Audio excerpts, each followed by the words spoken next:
something that has never happened in this country, that you have a commission that is divided right in the middle. That speaks to a dysfunctional constitutional body that is not capable, leave alone the transgressions that we are going to talk about.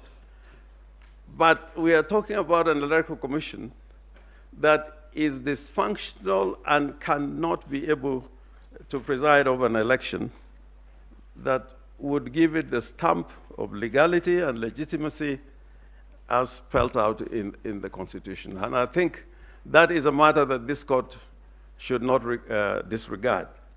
And we'll come to that a little later in our address. Indeed, the Tower of Babel has been brought down by the appearance of two factions within the commission before your lordships and my ladies. And this, in event, has created a situation where no Kenyan can believe that the pronouncement of the first, of the ninth, I think the second respondent, Mr. William Samoei Ruto,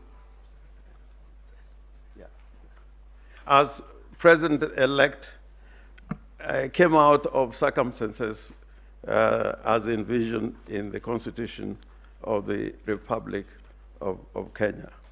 And your lordships, we would invite you, and my learned friends are going to address you on this point as to what really happened within the commission.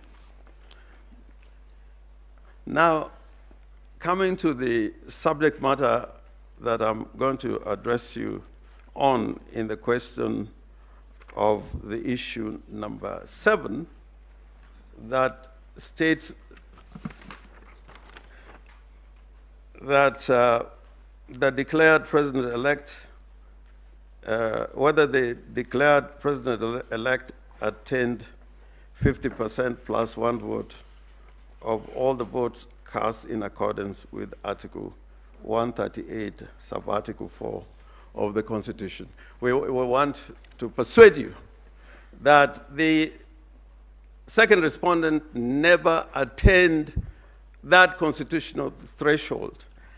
And going back to the Constitution on that particular article, Article 138, sub-Article 4, it was made part of the Constitution by the framers of the Constitution to give legitimacy to anybody elected as president, to the effect that he had widespread support of the Kenyan people, and that is evidenced by the requirement that the president-elect must have at least 25% of the votes cast in each of the more than half of the counties. We are not dealing with that point. We're dealing with Article 4A, that it is a requirement, mandatory requirement, that the person elected as president must receive more than half of all the votes cast in the election.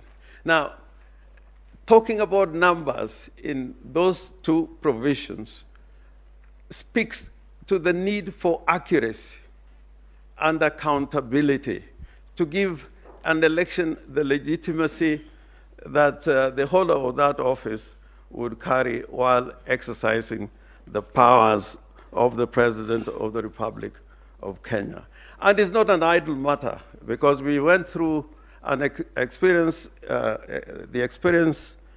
before the enactment and proclamation of this Constitution, that a person would be elected by way of a simple majority, and in circumstances in which you would find that the person elected as president did not